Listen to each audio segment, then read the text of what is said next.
Thanks for coming. Thanks for not, ditching out and going to dinner early and hanging out with me. So this is Permadeath, Aging and Marriage, the Bloodline system of Massive Chalice. A bit about myself. My name's Brad Muir. I've been in the industry since about 2000. I started as a programmer on Alter Echo and the, right? That thing, man. Woo! The offer still stands. If you played that game, I am obligated to buy you a beer. Then I was a gameplay programmer on Psychonauts, and then I switched to be a designer on Brutal Legend. That was a very long development process. And then Double Fine went to work on smaller games. So the first game that I led was called Iron Brigade. It had a different name, but if you speak that word in my presence, I will be very upset. And then after that, I led a prototype called Brazen. I don't know if anyone's familiar with that. If you have $5 million you would like to trade for Brazen, come talk to me after the talk. Cool. So after that, we kickstarted Massive Chalice. So the quick pitch for this game is, if you're not aware of it, it's a tactical strategy game focused on a 300-year epic timeline. So the player takes on the role of this immortal ruler that's defending this nation from this weird, mysterious force called the Cadence. It's kind of like this orange muck that surrounds the map there.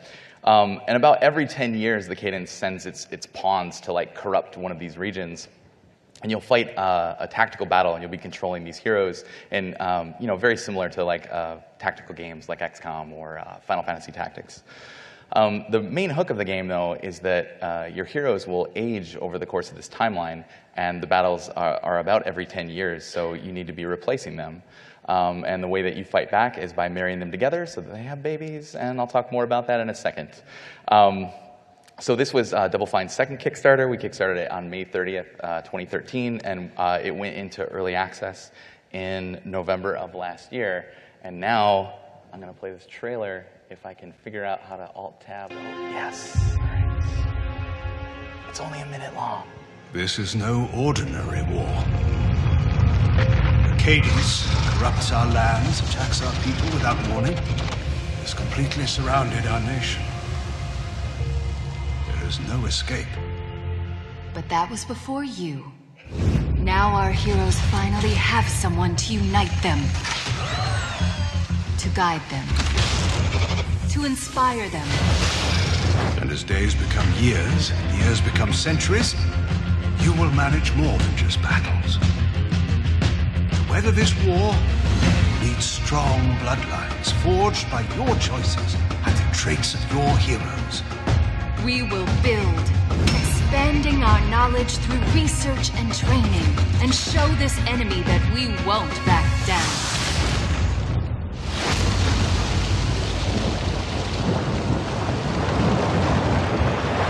Massive Chalice.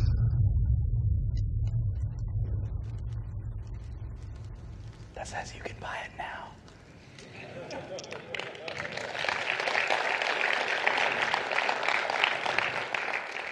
Oh. No? How about this one? No? Got there. All right. I think I have to hit this one button over here. Sorry about this.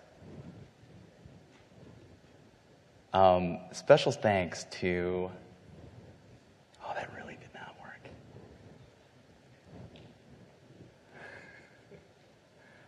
I'm going to find it. I got there. The two-player productions guys put that together with the help of the team. And Trifon and White, the guys that did the music, are back there. They're super awesome, too.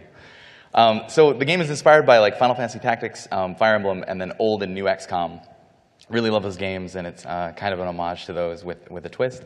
So the design goals when it came to this really wanted to mix up the player's tactical party from mission to mission. I think a lot of players get stuck using the same exact party in these tactical strategy games, and they never really change it up. So because all the characters age and eventually pass away in this game, you'll have a different party in almost every tactical mission, and I think that that's great. It's it really kind of forces you to engage with permadeath. A lot of people, I actually call it my first permadeath in Massive Chalice, because you know, a lot of these other games have permadeath in it, but most players that I talk to, they actually kind of like reject it. They like refuse to engage with it. And I think it's like, it's a pretty beautiful system because you have your squad and you have your favorite character, and then if your favorite character dies, you actually have like that shape of that character. It's like there's a hole now in your tactical squad and you have to replace them, and it just throws like a great challenge at you, and a lot of people are like, no, fuck that. They like reload. And so this way I'm like, no, fuck you. You're gonna, like, this character's gonna die anyway, and you have to deal with it. And so I really like that it sort of forces you to engage in permadeath, but it's also not as like gross, I guess.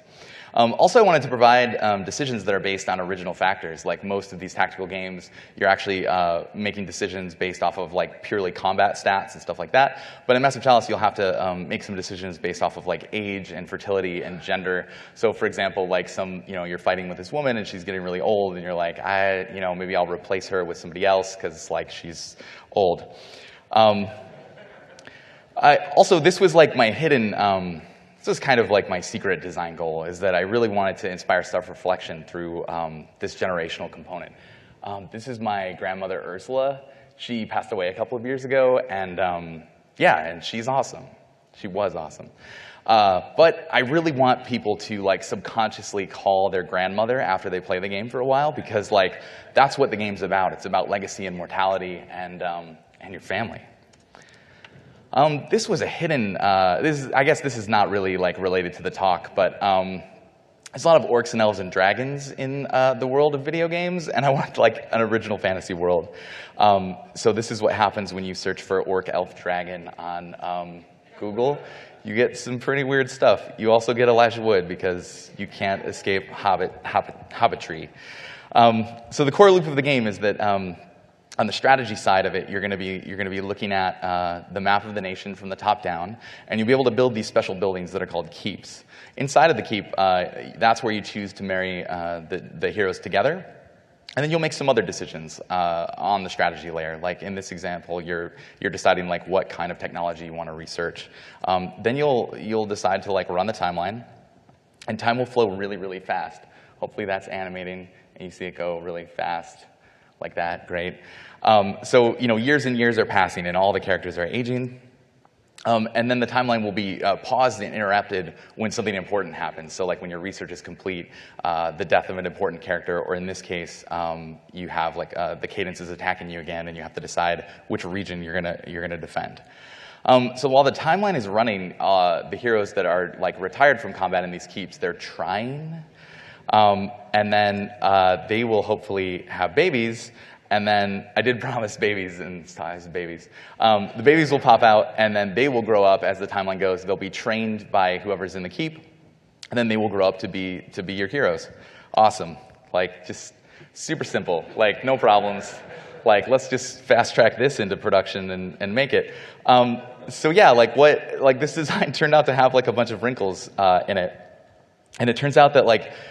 Designing a game based around the human life cycle is really hard. Like this is just, I think it's a really hard thing to do.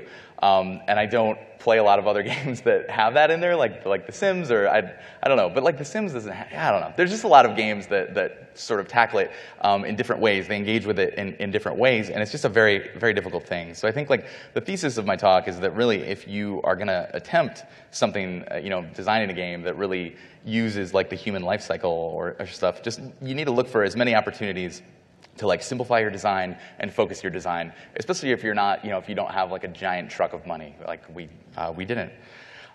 So yeah, I'm going to talk about a lot of different things that we discussed kind of leading up to the Kickstarter. And the first one we talked about is like marriage. Like, are we actually, like when you put these characters together, like you're pairing them, but is it just like a union, or is it like what is it? Are they getting married? And what, because marriage is like kind of a loaded word. And it, it has roots in religion, and like, we talked about polygamy and like all these weird things. And we're just like, do we allow divorce? And like, I don't know. I mean, a lot of this, like, you just have to sort of just talk about it a lot and figure it out for yourself and just make some decisions. In the end, we decided to just go ahead and call it marriage. We're just like, yeah, like you're putting these two heroes together, and they are married now. Cool. So fictionally, it's like the heroes are putting their lives in your hands, and it's like these are arranged marriages. You're this immortal ruler, and they're, you can see the long view, and they appreciate that, and they're willing to just like let you run with that. And this brings up like sort of a weird problem. Where is that? That's not animating yet. There we go. Brings up this weird problem where, like, are they just robots? Like, are they just automatons? Maybe, like, one day they will grow to love each other? I don't know. But to address that, we added this random event system. You can totally, there's a little, like, Chris Remo in there. Silly. Yeah, so I really like FTL, and we thought that these like text-only kind of narrative nuggets would be a great way of getting a little bit more agency, like the feeling of agency for all of these heroes. And it handles things like unhappy marriages and breakups, and yeah, they're all centered around your heroes. And I think it really helps that Massive Chalice is such a like mechanics-driven game that these random events really supply like some kind of like narrative hooks in the game. Just like these little treats that you find as you're going through it. We also talked a lot about gender inclusion. So Massive Chalice is a fantasy game, and most fantasy games are built around kind of like medieval Europe kind of stuff. And a lot of that would be like if this is your typical royal medieval family, I guess. Like the firstborn son would be the one to like inherit the family house and like continue on and be the king in the next cycle. And then these angry little girls would just like get nothing. So we talked about this a lot, and like since we're rolling our own fiction, again, it's like our original fantasy world. Like we don't have to go along with that. So the solution that we came up with is that you can pick any hero to be the seat, like the head of the household. So the gender neutral term that we came up with for that is the regent. So the person sitting in the throne is the regent. It's their bloodline that you're starting, and then you pick another hero to marry into that family, and they'll be known as the partner. I really like this solution because it just gives you a lot of choice. It puts you in control. I think that the other way is valid as well if you were just to make a more rigid system where you're like, yes, it's going to be like the firstborn son every time. But I like that this is more like just inclusive to like any women that are playing the game. Like I think that's just super cool. And it's also, it just gives you a ton of choice. Like this is like if the Brock bloodline, their regent has just passed away, and now rather than just like having that decision be made for you, you actually have like a big choice here. Do you want to like put the older, most experienced one in, or do you want to like pick one of the younger like brothers or sisters or whatever? It just gives you a lot of choice, and I really like that. We also talked about name changes quite a bit. Like when you're marrying this partner into that's Prince. Did you get it? When you're marrying this partner into the family, like should they keep their last name or should they change it? And in principle, we were cool with it going either way. It didn't really matter to us. Nobody on the team felt strongly one way or the other. And so I think one really important thing is that we should look to other goals that the game has in order to like help kind of in these tiebreaker situations. So looking to the identity of the heroes, Massive Chalice has a hard class system. That's just my preference as a designer. I like that it leads to like really clear, defined battlefield roles on the tactical side of the game. So on the left, you have the Hunter, which is our kind of primary range class. In the middle is the Caberjack. That's our melee class, fights with like a big battering ram. And on the right, that's the Alchemist, fights with this kind of like hooked melee claw, but then also throws these potions. It's kind of like a mid-range AoE class. I really like that, and we want each family to have like its own identity as well. Because again, these characters are like, they're not living, you're not actually playing with them for very long because they're just, they're only going to fight in 4 or 5 battles throughout their life probably before they're gone. And we want to make sure that like you're getting attached not only to the characters but also to the bloodline. And one way to do this that we thought, and it works pretty well, is that we have all these other factors that kind of determine the identity of the house and the character. So their last name, their sigil, so this flag right here, this black and red flag, so the flag design and the flag colors, what class they are, the primary class, the weapon they use, and the armor that they wear. All of that stuff really kind of rolls into like what, in this case, the Brock bloodline, like what does that really look like? Like whenever you see another Brock, so in this case you see another one, this is Rosewild Brock, you see her, immediately you know like what house she's a part of. You know, she, again, using the same armor, same colors, same weapon and stuff like that, but you know that like she's a different character as well, and I think that that helps a lot. So circling back to this question of like, you know, should the heroes change their last names?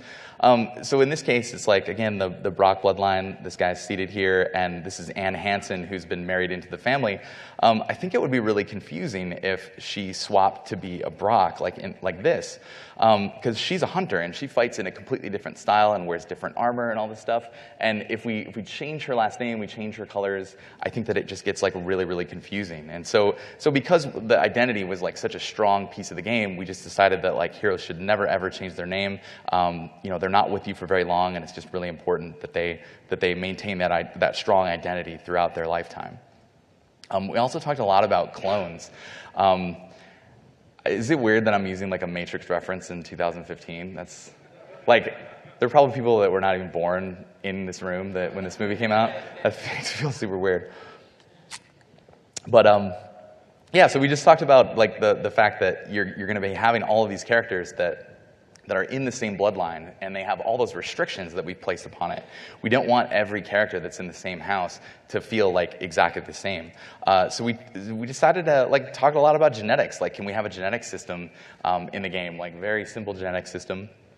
And the goal of this system is to make sure that there are like both similarities and differences between like siblings and parents and children. Excuse me, so that you have yeah, so that like all the characters sort of feel slightly different. It also gives you a big leg up in the matchmaker gameplay. You're deciding to marry two characters together. Well, you know, you're going through these genetic traits. This one's fast and stupid, and this one's like strong and smart, and like what's going to happen when you put them together. It gives you like a lot of decisions to make on that side, and it turned out to be like one of the best parts of the game, I think. So in order to implement this, we turned to like high school biology. Again, thinking about everything being like simple and streamlined. Like it's genetics. This is a super complicated topic, and like I'm kind of stupid, so like let's go with high school biology. Sounds good. So Punnett Squares, like everybody loves those. So this is the classic example of like blue eyes and brown eyes, and how brown eyes are dominant over blue eyes, and that if you married two people together, so along the top, that's like, everybody knows this, right? I don't need to explain this. You have two brown-eyed people, and if they're both carrying a recessive gene for blue eyes, the bottom right is where you're like, oh my God, like one of the kids can have blue eyes, cool.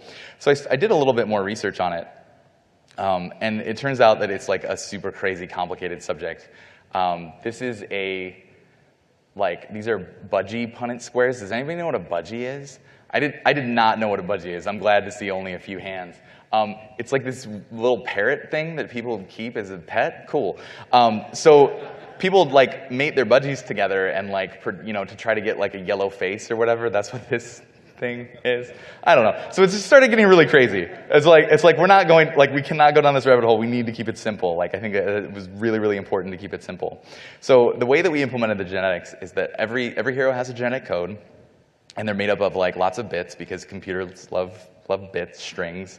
So on the left you can see that this is like the genetic code for the fast or slow trait. So you know, when we were brainstorming these traits, we came up with a lot that had this kind of like dual nature to them. Like in this case, it's like, yeah, it's like the hero can either be neutral, so that's like the dash on the right, or they can be fast or they can be slow. So 6 of the 16 options of this sort of like code goes to one of the extremes. They're either fast or slow. So you can see like these right here, these are the bits that produce a slow hero, and these are the bits that produce a fast hero. And you can see that on their sheet here. And it was really important to me that like the heroes have this like super long, there's about like 50 traits in the game, and so they have like this super long bit string. And I didn't really want people to be able to uncover that. Like I want it to be hidden, because I think there's this thing that happens like where if you give players all of the information, they're going to feel like they have to sort through it. They're going to feel like they have to like go through it, and then they're just like looking at this like ridiculous bit string and like trying to figure it out, and it would just be a total nightmare.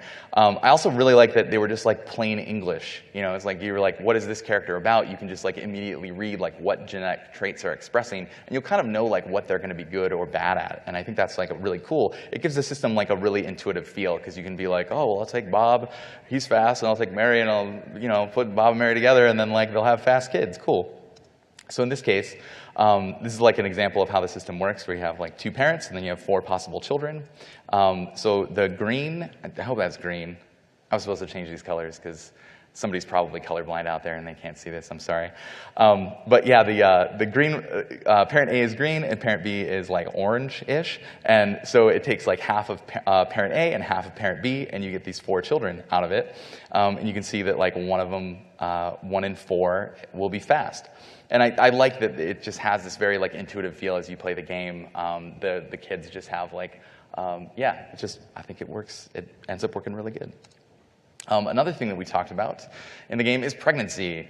So yeah, it's like an interesting thing. Again, like one of the goals of the game is to try to like simulate a lot of these aspects of human life. And you know, there's a lot of babies in the game. So like, should we simulate pregnancy? We talked about it, and I really didn't like that it leads to some like super dark outcomes where you have like a pregnant woman that's fighting on the battlefield and like doing everything you say, and then like you get her killed, and it's like you have a pregnant woman dying in your game. It's just, it was just like not a road that we wanted to go down. Another thing, and you know, you talk about a small budget, like another thing that happens is that like the art requirements increase. So this is like artist rendition.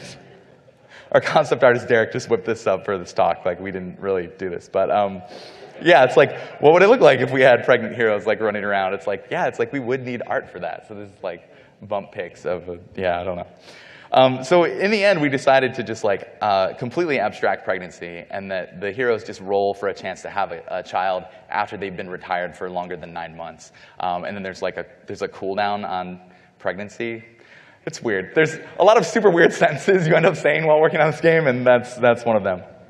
But yeah, so there's a cooldown on it, and then they can like roll to like have more kids later. Also, I put this in just like as an excuse. That's my wife, and she's pregnant. We're gonna have a baby in like 2 months, and it's gonna be awesome. Thanks. She's gonna have the baby, not me. And then straight into the infant mortality slide. So that was another thing. That was another thing that we talked about, was like infant mortality. Like, should we have this? Like, you know, being a fantasy game, it's like, you know, in the Middle Ages, this was a very common thing that happened. But we were just like, you know, it takes you, like, the discussions of these games really takes you down like these weird avenues. And we're just like, no, like that's just like way too dark. Like, we're not doing that. Here's a happy picture of a baby smashing a cake.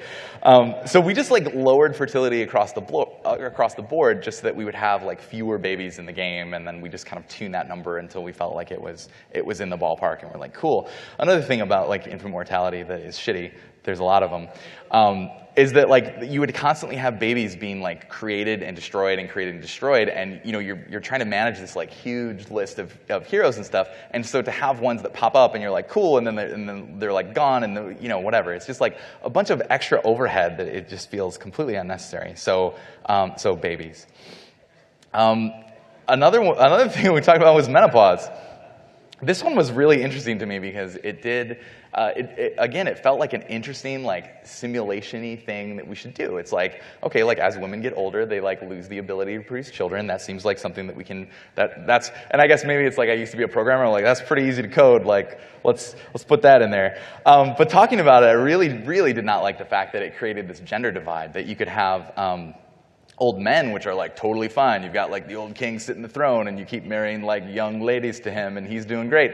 And then you have like the old woman who's sitting the throne, and you like can't really do that. You can't, you know, keep marrying young men to her, and like they don't have any kids. And yeah, it just seems like it would be crappy.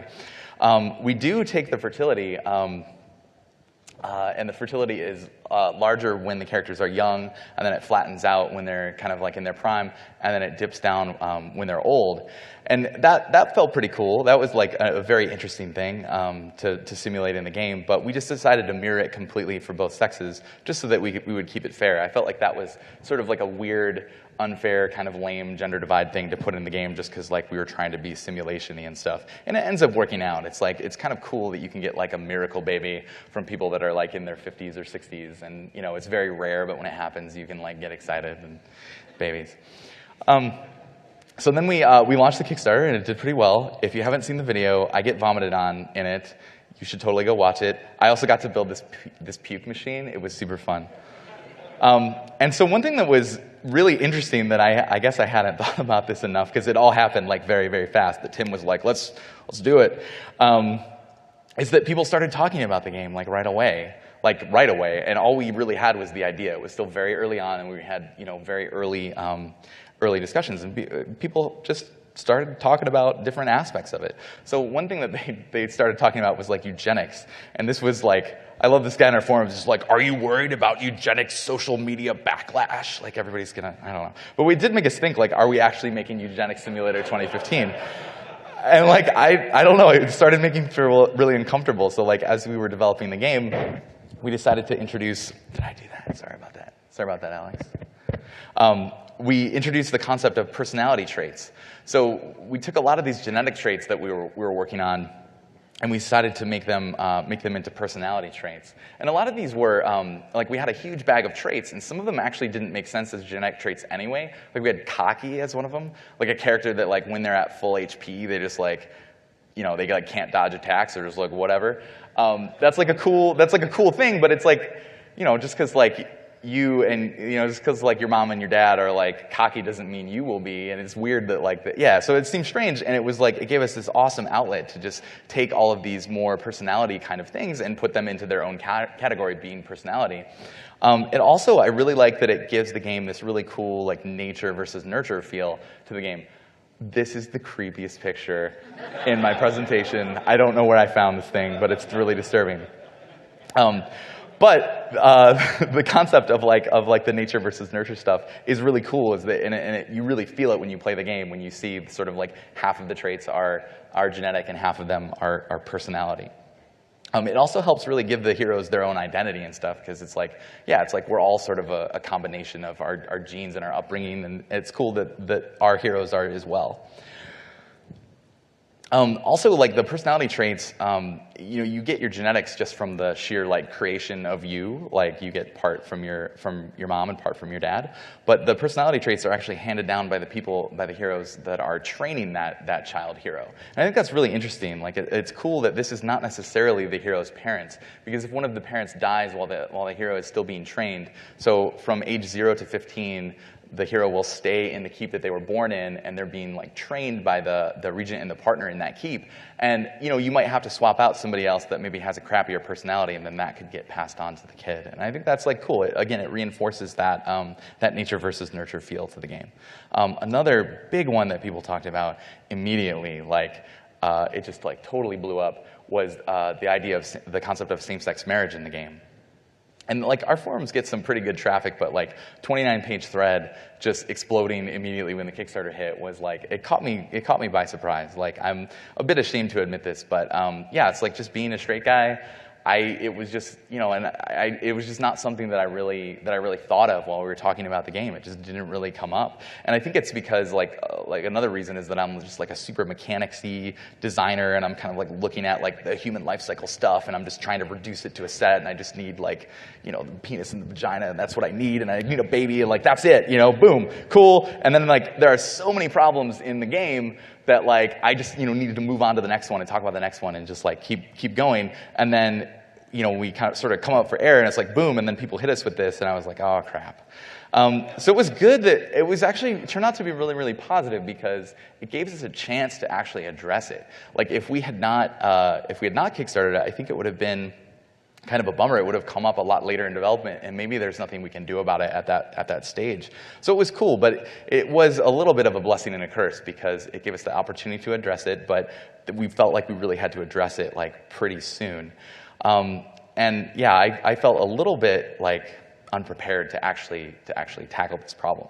So I talked to a bunch of people like in the industry about this. And so on the left, that's Maddie Bryce, and on the right is Gordon Bellamy. They're both super smart. And if you see them, you should talk to them and be like, hey, you're super smart. Brad said you were really smart. I'm right. about this. And they both have like really different life experience from me, and I found that conversations about this topic with them was just super helpful. It was like very enlightening to talk to them about like how would they look at this problem, how would they solve it. And one of the things that Gordon said to me is that you have to be careful to not treat them exactly the same. You don't want to treat your hetero couple and your same-sex couple exactly the same, because everybody knows that they're not. And he talked about like you don't want to just like have we talked about this concept of like, okay, the hetero couple is just randomly getting babies due to the simulation. Well, what if the same-sex couple was like randomly adopting babies like kind of just at the same rate? And Gordon was like, no, those are magic gay babies. Like you're not explaining where they're coming from, and it's just like you're treating it as exactly the same, and it's weird. And that some people could actually see this like as sort of offensive. It's like you don't want to erase the queerness of the fact that this is different. Like that could actually offend people, and like don't see if you can come up with something else. I found that like really, really useful, and it really helped me think about this problem and try to address it in a way that could be like inclusive and just nice. Yeah, we didn't want to be dicks about this one. So yeah, we decided to like do our best to include same-sex marriage in the game. So you can marry two men or two women in the game. But it turned out to be really hard once we did that, because we didn't want it to be we want it to be viable. We didn't want it to be like underpowered or overpowered. So when you're at the marriage screen right here, it sorts it by fertility, and so like there's you put a man on the throne as the regent, and now you can see the women are on the top, and you can see the men are on the bottom, and they have no chance for children. So to address this, we created, and again, this is sort of like trying to take Gordon's advice to like not to treat them differently. Like they are different, treat them differently. That's cool. So we created this adoption system in the game, and so you can use all of your research takes place like on the Chalice screen, and you're researching things like armor and weapons and like all these like gamey things. But we're like, yeah, what if you could sort of search for an orphaned hero that is attuned to the Chalice, and it takes time just like the other pieces of research, and it seemed like a good solution. One side note is that like crafting your own IP is totally awesome, because we can just be like, oh yeah, totally, that's how the Chalice works. It's like so big, it can do that. And it's awesome. So I really like that part of my job. It's cool. So the adopted child has totally randomized genetics, because I guess like we don't know where it came from. It has randomized genetics, but it's cool. And then you can take that child and you can give it to any couple in the game. It doesn't have to be a same-sex couple that you give it to. But it's cool that here the personality traits can be picked up from the regent and the partner. And again, it's like we have that nature versus nurture kind of feel, and it's sort of mirroring real life, which I really like about it. And I'm pretty happy with the solution. I don't think it's perfect, but I do like it as an inclusive solution, and I think that it's a cool thing to support if you can do it.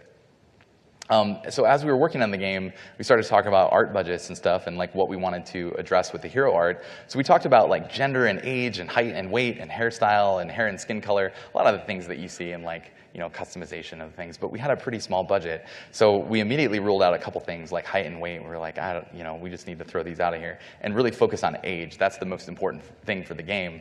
Again, that concept of like simplifying and streamlining and all this stuff, that's the most important thing for the game's design. So initially, my first take on it is that we'd have like these five phases of life for the heroes. We have like the teen phase, the young adult phase, the prime, the middle age, and the old. But we started doing some like breakdowns of like animation things and doing some like really boring production stuff, and it just turns out that like that's like kind of crazy. Like we needed to reduce it. So the teen one was like really easy to rule out. We're like, I guess teen and young adult, there's not a ton of difference. But then looking for the second one, I felt like I was getting maybe into that middle age. So we were like, okay, cut that one. I'm in my prime. It's going to be fine. So we moved it down to 3, and that felt good. That's me in the middle right there. Cool. Looking good. So like this felt pretty good, and this was kind of near final concept art for the male and the female heroes of the game. But this actually turned out to be even a little bit overkill, and we brought it down. Part of that is that you're primarily interacting with the game in this top-down tactical map, and you're not really seeing like the hero, like the height differences that you see back here. Oh, I hope this works. Okay, yeah. Like the height differences that you're seeing here are really lost, like when you look at it on a top-down map from this scale. So we decided to just ended up just having like one female body and one male body, and then we swapped out the heads. We had young, prime, and old heads, and then a bunch of like beards and hairstyles and stuff. Because that was, people are really drawn to like looking at the faces of the character, and that turned out to like be a really good thing. It's also nice that, this is where we could put our art time into like really like cool beards, I guess. I like beards. Cool beards. And it's cool that, you have two brothers that are the same age, and so they're both in like the prime of their lives, and they look a little bit different, so you can tell them apart, and I think that's super cool. So another thing that happened when we were developing the genetic system, like once we got it up and running and we were playing with it, is that heroes, like as you go, and this is a little bit of a fake out thing. I couldn't get a screenshot of it, but this is a really old shot of what the system used to be with like placeholder UI, is that the heroes, several generations in, they were just getting tons and tons and tons of traits, and it was getting crazy because we were just fully simulating the system, and we're just smashing these like genetic bits into each other, and due to randomness, sometimes you get a character with like 18 traits, and you're just like, I have no idea what the hell, what is this? This is crazy. It's like so complicated. So what we decided to do was just restrict it to 3 genetic traits and 3 personality traits. So we smashed the bits together, and then we would randomly go through and be like, all right, like, you don't get, these are the 3 that you're going to get, and we turn off all the other ones. But when we do that, we actually make sure that we keep like the other half of the bits, so that the hero is still like a recessive carrier of that gene, so that you can see it show up in the next generation. I think that's really cool. It sort of mimics that, like, talent skipping a generation or something like that. And it also, I mean, the biggest thing it does, though, is that it just reduces the complexity. You've got all of these heroes. You've got tens of these heroes that you're looking at, and it's just like gets kind of crazy when they start exploding. And when we keep it to this like number, it just makes it a lot easier. Another thing we added to the game was mutation. And I like this because as you're going through the game, like, and you really know what you're doing, you can start restricting the randomness. Like if you're really good at selecting characters for their genetic traits, you can end up with like just something that's a little bit it's just like not as randomized, I guess. And I didn't like that. So if we go back to our example, we have parent A and parent B, and one of them is fast and one of them is normal. 1 and 4 is fast, but if we come in here and we flip this bit right here, and in the game this has like about a 1 in 500 chance of happening, that will actually end up with a slow kid. And that's kind of cool because it just like throws you another curveball. It's just like another interesting thing that can happen in the game, and it just like keeps you on your toes. It can also reintroduce traits that have sort of gone out of a bloodline. All of a sudden, they can pop back up, and then it might be something that you have to deal with. Because frequently, the game will put you in a situation where you have to use a character that has like not the best genetics and personality. And I think that's really cool that you have to like work with people that are imperfect. So we had this other problem. I call this the revolving throne problem. So initially, we had no restrictions on like who is in the keep and when you can take them out of there. So in this case, you've got like House Grimaldi, and you've like got them set. You'd run the timeline for a little bit. They'd have a couple of kids. You'd be like, cool, that bloodline's fine, pause, and then you go in there and you swap it out for another character, marry that character to another one, run the timeline again, they'd have kids, cool. So you're sort of using the keep like a hotel, like where people are like, it's super weird. And it really like, people were not building additional keeps, and it's like, there's like some resource management where like you only have 10 regions to build in and things like that, and so it didn't feel correct. It was just super weird that you could use one keep and have that sustain like 3 or 4 families, plus tons of micromanagement. You're always pausing the timeline, and you're all so that you can like micromanage your bloodlines, and it was just kind of a big pain in the ass. So in order to solve that, we just restricted it. We locked a keep to a bloodline once you've established it there. You can't change it. So this Brock bloodline, it's like that's who's going to be there. So you might have a bunch of other heroes, but when the regent passes away, you have to put them in there. So it's sort of like that. There must always be a Stark and Winterfell sort of feel. And it really forces the players to like build multiple keeps so that they can have multiple bloodlines. And if you think back to like how every bloodline is a specific class, it really forces you to have multiple keeps with multiple bloodlines going so that you can have the benefit of all of the classes. There's also a problem with fertility. We were allowing you to, so we're really locking you into like one family into that keep, but you were able to swap out the regent for another member of that bloodline whenever you wanted to. And when you think about how the fertility starts out high and it just goes down throughout the hero's life, that creates this weird problem where you're sort of waiting for an old character. You're like, no, pause, swap that guy out for his son, and then run the timeline again. And so players are creating a ton of characters that way. And it turned out, again, it was micromanaging. It was not super fun. So we're like, okay, any regent or partner appointment is just for life. You're just locked into it, and that's it. And it does create some weird problems where players want to remove that character, and I don't have a great solution to that other than just fuck you again. Just you gotta do it. This is one of the restrictions of the game, and I think most people respect it, and it's just something that they have to work around. We were having this problem with the population control, is that once you get all of your keeps set up, there's this initial part of the game that's very difficult where you're kind of getting your bloodlines together and you're trying to make sure that you have enough heroes and all of your starting heroes are getting old, and it is sort of like this hump in the beginning of the game that's hard to get through. But once you do, it's the system is pretty self-sustaining. You only need 5 characters at a time to fight these battles, so every 10 years you need 5 good combat-ready characters, and outside of that, the rest of your babies are just whatever. You can just take the pick of the litter and fight with them, and then that's it. So to combat this, we decided to, again, looking at our pillars and just really focusing the design as much as we can, we decided to remove the currency from the game altogether. So we had gold, or I don't know if it was going to be gold. It was gold. It's going to be gold. Every game has gold. It's a fantasy game. It had gold. And we just cut the gold. We're like, fuck gold. The heroes are your currency. That's what it's all about. The heroes are basically the most important resource that you have. Heroes and time are the big resources in the game. So so going along with that, we decided to allow the players to create new types of buildings. So this one is called the Sage Rights Guild, and what you can do is take a hero, retire them to be a Sage Right. Again, this is going back to that other concept. It's a permanent one-way ticket.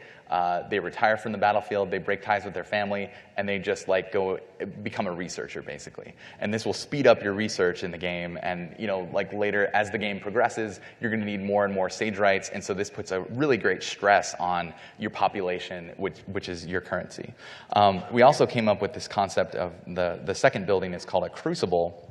And so this building, you can retire one of your very high-level combat heroes, and he or she will be training all of the heroes, helping to train all of the heroes that are still in training, that 0 to 15. And this actually presented another cool thing, is that these personality traits that are being passed on from the two characters that are training the baby in the keep. It's well, what if this trainer could also pass them on? So you want to make sure that we call it a standard, that your standards are have really good personalities, because they're going to be impressing that upon all the kids in your entire nation.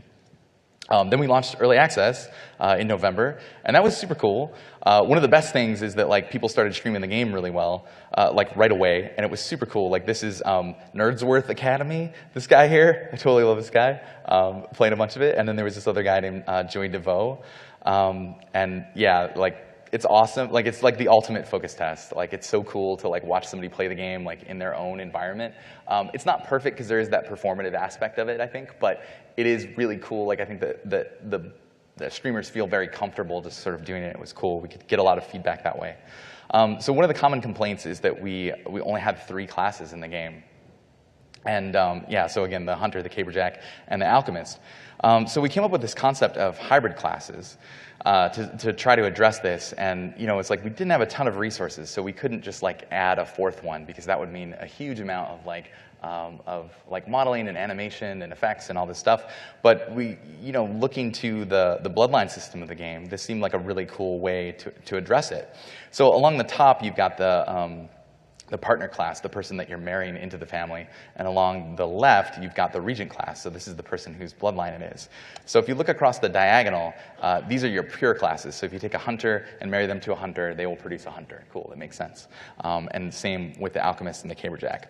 But if you look at the 6 others, so in the case of that top middle one, so that's a hunter that's sitting in the throne, you marry an alchemist in, and you get what we call a trick shot class. And so that's a character that looks like a hunter, fights with a bow, is still vanilla range character, but they have, like the potions and the AoE capabilities of an alchemist. And it lets you, yeah, it's just really interesting that now you have, these are sort of like 6 flavored versions of the 3 core classes, and it gives you like a ton of abilities, and yeah, just lots of, it varies the gameplay a lot on the tactical side.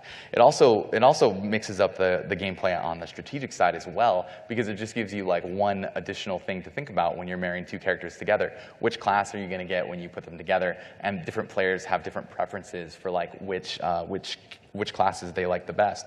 So like these are the 3 flavors of alchemists. You see the pure alchemist in the middle.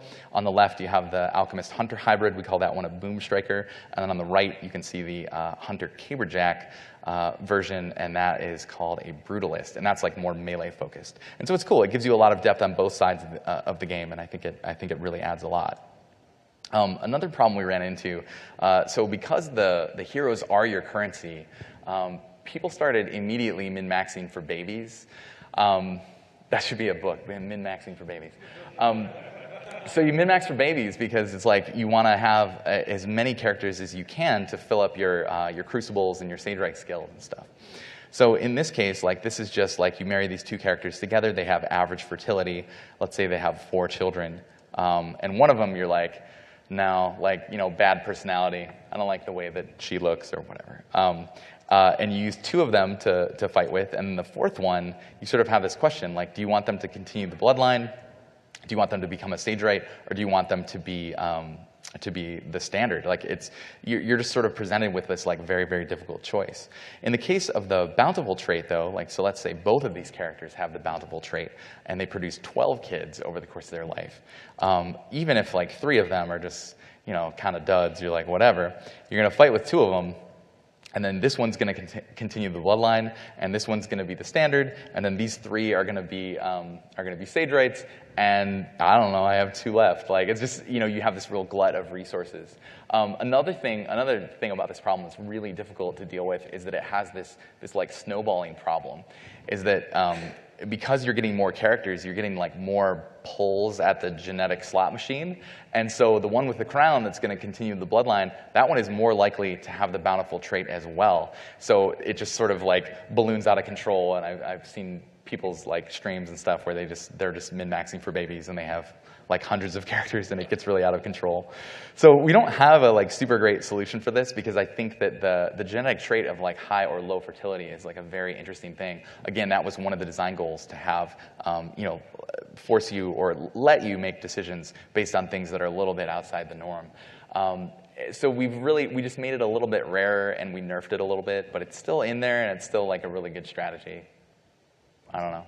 Talk to me after you have a sweet idea about that. Another problem that we had is that, like, with our limited art budget, we didn't have any like children or babies. Like, you would go in to inspect your baby, and this is what you would see. You would just be like, "Oh, this is little Nesgal Alexander," and I don't know. She's just not there, man.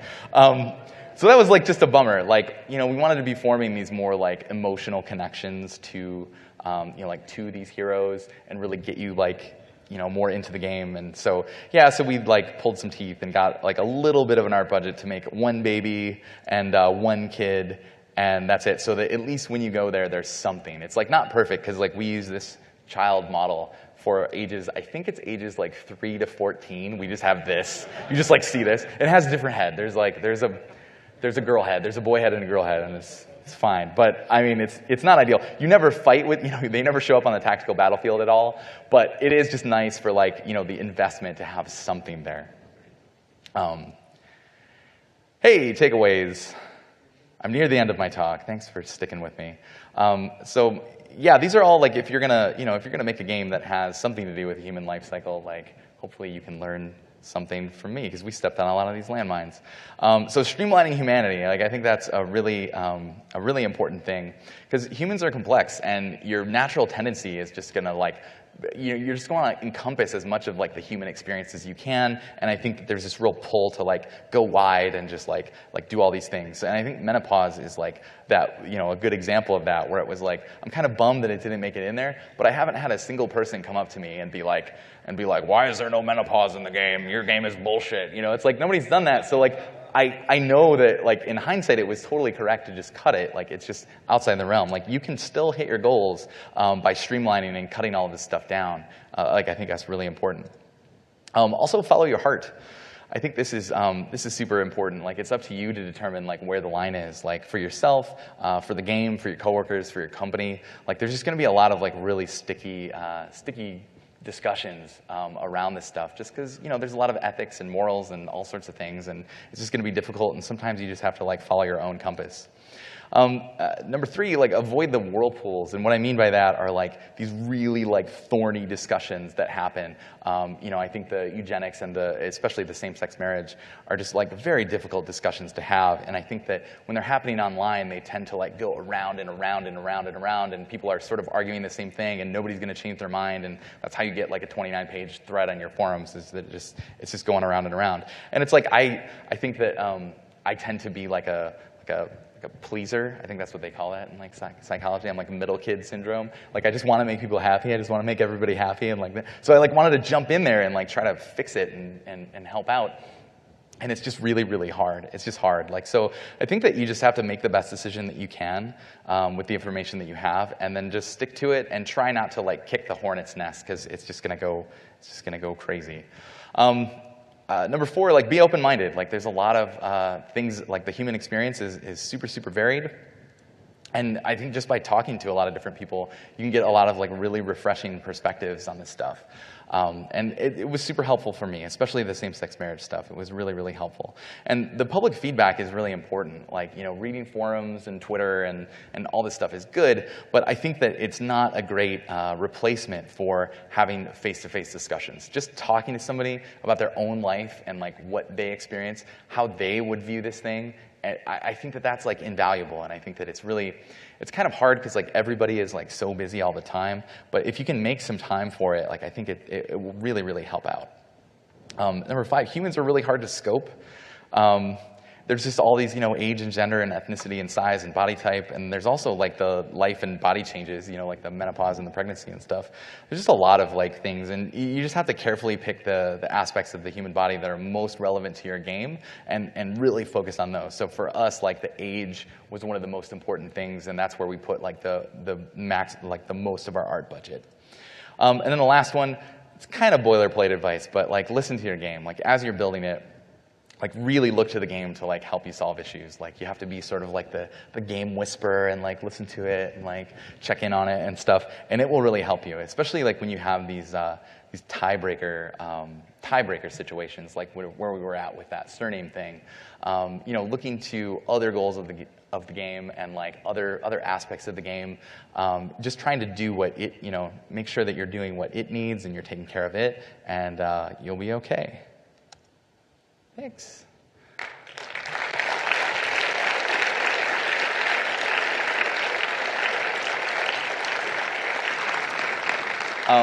Yeah, thanks for coming. And thanks to Alex for running the tech. It worked great, man. Thanks. And then if anybody backed the game, thanks for backing the game. Because, yeah, it really wouldn't be a video game without you, so thanks. And then I think we got a couple minutes for questions. How are we doing? 9 minutes for questions. That's 9 one-minute questions.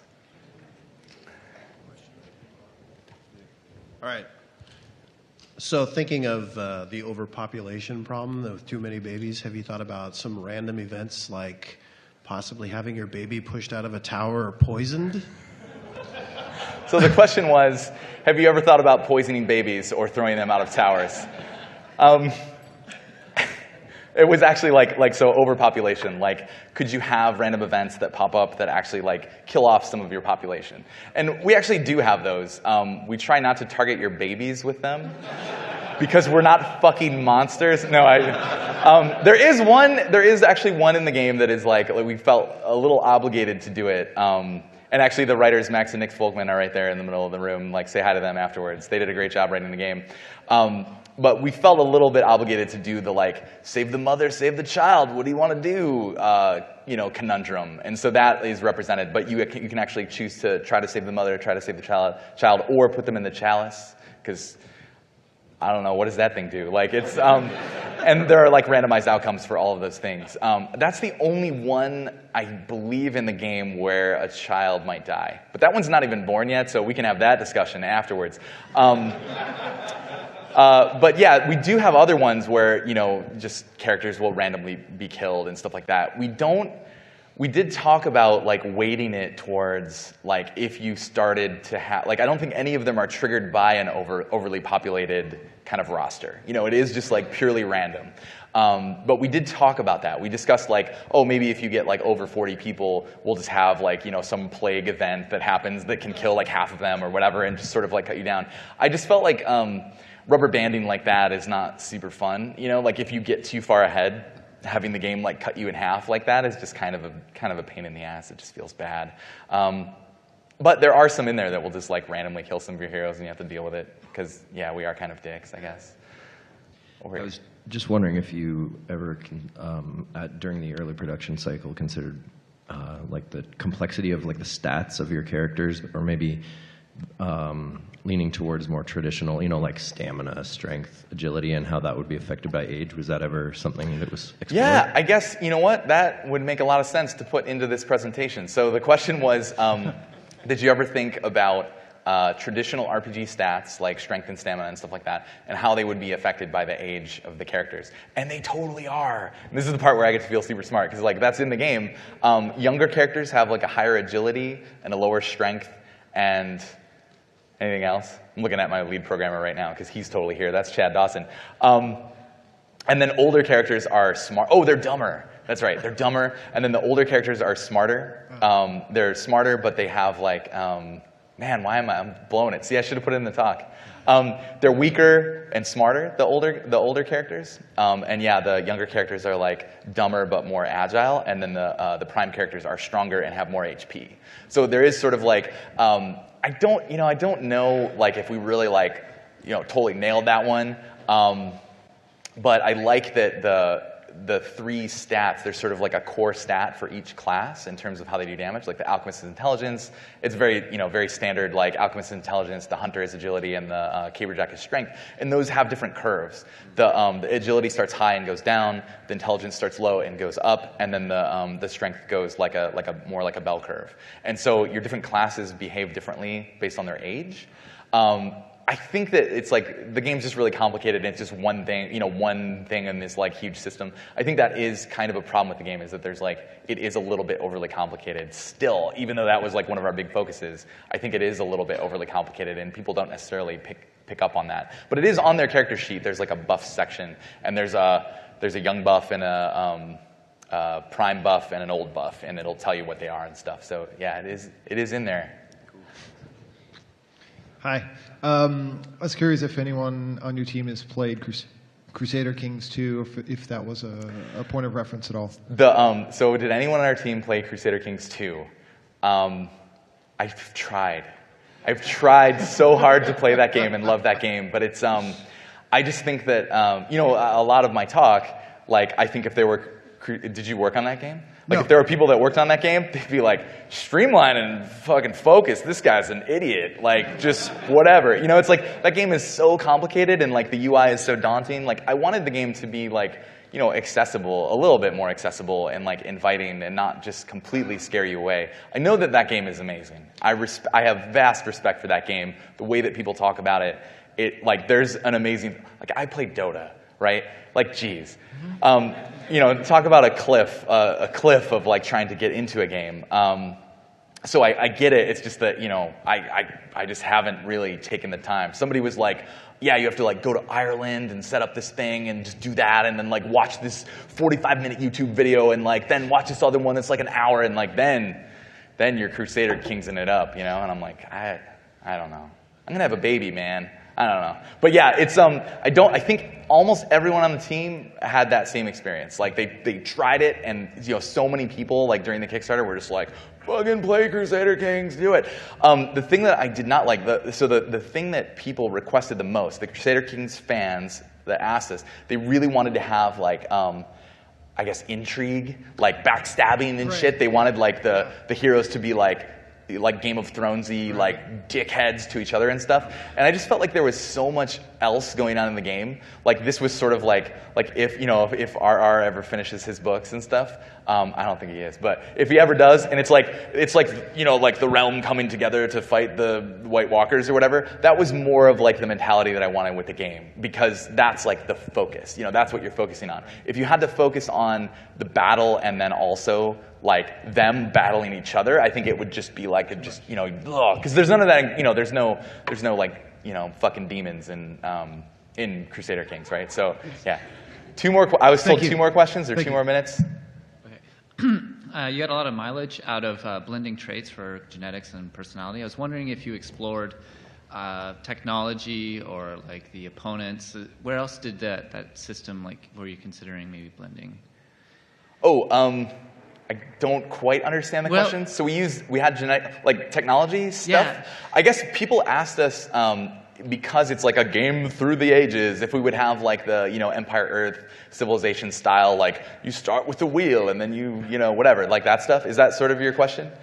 It seems like that you could have also applied so this combination effect, pairing things up in your opponents perhaps, or the battlefield, regions, any other systems where you try to build this idea? To reinforce the timeline? Yeah, the timeline was like one of the big pillars, and we discussed the technology thing. That was largely like a complexity and an art thing, or just like, like it just seems like a lot of stuff. One thing I really wanted to do was you're kind of fighting on the same battlefields. We do a lot of like randomization to the actual maps, but to have those change over the ages. Excellent. Seasons was another thing. I wanted to use seasons on the strategy map to sort of like really reinforce the passage of time and stuff, but it just seemed like really infeasible given our schedule and stuff. So yeah, there are a lot of other cool ideas that come up with. And on those maps, like on the actual tactical maps, having like there's a river here and then it like dries up. The next time you fight there, it's like dry and it totally changes the map. Things like that. Like I think that there's it's fertile design ground for the future, I would say. Hi, I had a quick question. You talked about it a little bit earlier, but was there actually any plans to implement, or were already in, like natural events like earthquakes, tsunamis, or any kind of those things? So the question is about like natural disasters. I guess sort of similar to the other question. Like we talked about it, but we were like, it's a lot of effort. We're like it's a lot of art and a lot of other stuff to really like reinforce it. I mean, I think some of the random events have like they're like dramatic, but they're all focused around the heroes. They're all decisions that you have to make around the heroes, because that's like really the central kind of like resource and the focus of the game. So there's nothing, there aren't any like big cataclysmic things that happen. Okay, I think that's it. Fill out your forms if you like this talk, cool. And you can turn your cell phones back on now. Thanks for coming.